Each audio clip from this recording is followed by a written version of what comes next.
ले आज हम लोग देखते हैं भयानक रस क्या है। और रस से संबंधित ये 9वां वीडियो है। इसके पहले हम लोगों ने इसके 8 भाग देखे हैं, बहुत कुछ सीखा है। चलिए आज देखते हैं भयानक रस क्या है। सबसे पहले इसकी परिभाषा पढ़ते हैं, फिर इसको मेरे शब्दों में आप समझ लीजिएगा। बहुत ही आसान है, चलिए देखते हैं। सबसे पहले परिभाषा,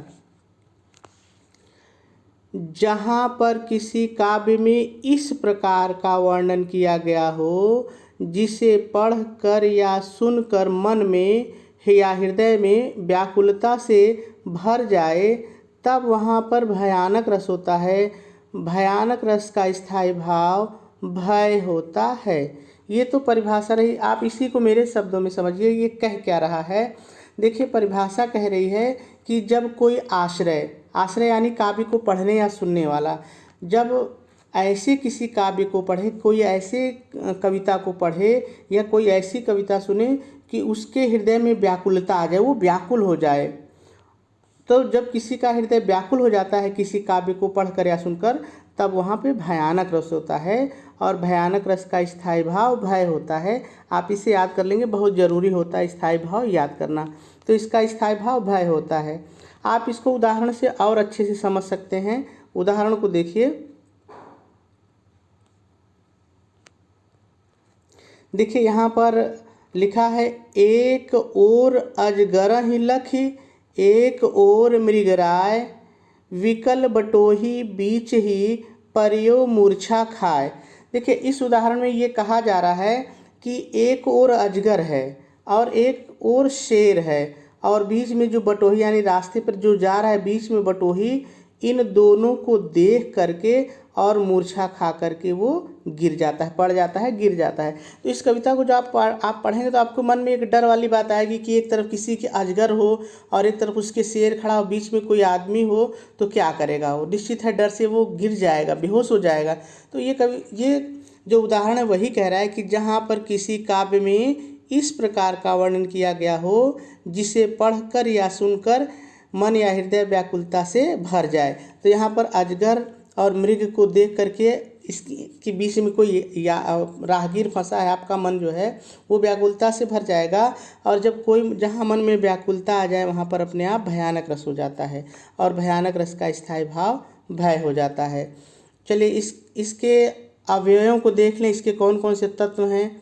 आपको पता है प्रत्येक रस के 4 अंग होते हैं, 4 तत्व होते हैं, तो इसके भी हैं। चलिए देखते हैं। भयानक रस का स्थायी भाव भय होता है, आपको याद कर लेना है प्रत्येक रस का। आलंबन क्या है? यानी जो आश्रय है उसके मन में किन चीज़ों को देख करके भय होगा। तो देखिए कोई जीव जंतु होगा या कोई वस्तु होगी जिसके कारण जो है हृदय में भय उत्पन्न होगा। जैसे एक उदाहरण में आपने देखा अजगर और शेर को देख करके भय का मन में भय उत्पन्न हो रहा है। ठीक है, तो यही मैंने यहाँ पर लिखा है। आलंबन क्या होगा? वे सभी जीव जंतु होंगे जिनके द्वारा हृदय में भय उत्पन्न हो जाएगा। जैसे सांप हो गया, डाकू हो गया, बिच्छू हो गया, शेर हो गया। आप हर वो चीज़ आलंबन में लिख सकते हैं जिसको देख करके आपके मन में डर उत्पन्न हो। ऐसा नहीं कि बस मैंने जितना लिखा है उतना। जो चीज़ें आश्रय को डराएं वो सारी चीज़ें क्या होती हैं? आलंबन। अब उद्दीपन क्या है? यानी जो भय का स्थायी भाव है वो कब बढ़ जाएगा? तो देखिए जब कोई जीव जंतु अथवा जो कोई वस्तु भयानक आवाज़ निकाले तो ये स्थायी भाव और बढ़ जाता है। जैसे मान लीजिए वो शेर, आपने देखा उदाहरण में शेर और अजगर है एक तरफ। जरा देखिए, अगर शेर को आपने देखा कविता में तो आपको भय उत्पन्न हुआ, लेकिन वही शेर अगर दहाड़ दे तो आपका भय क्या होगा? और बढ़ जाएगा। तो उद्दीपन वही चीज़ें होती हैं जो आपके भय को और बढ़ा देती हैं। जैसे अजगर है, वो आपकी तरफ आप देख करके थोड़ा फुफकारे तो आपका जो हृदय है वो और डर से भर जाएगा, तो भय वहाँ बढ़ जाएगा। तो कि वही मैंने यहाँ पर लिखा है, देखिए ध्यान से, कि किसी भी जीव जंतु और वस्तु की भयानक जो आवाज़ होती है वो किसका कार्य करती है? उद्दीपन का कार्य करती है।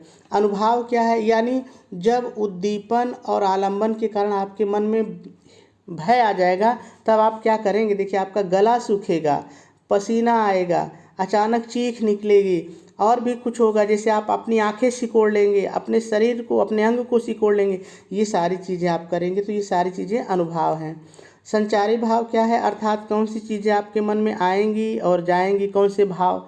देखिए ये तो पूरे देर तक बना रहेगा आपके मन में, लेकिन दीनता, चिंता, त्रास, सम्मोह, ये सारे जो भाव हैं आपके मन में आते जाते रहेंगे, और जो भाव थोड़ी थोड़ी देर पर बदलते रहते हैं उन्हें संचारी भाव कहते हैं।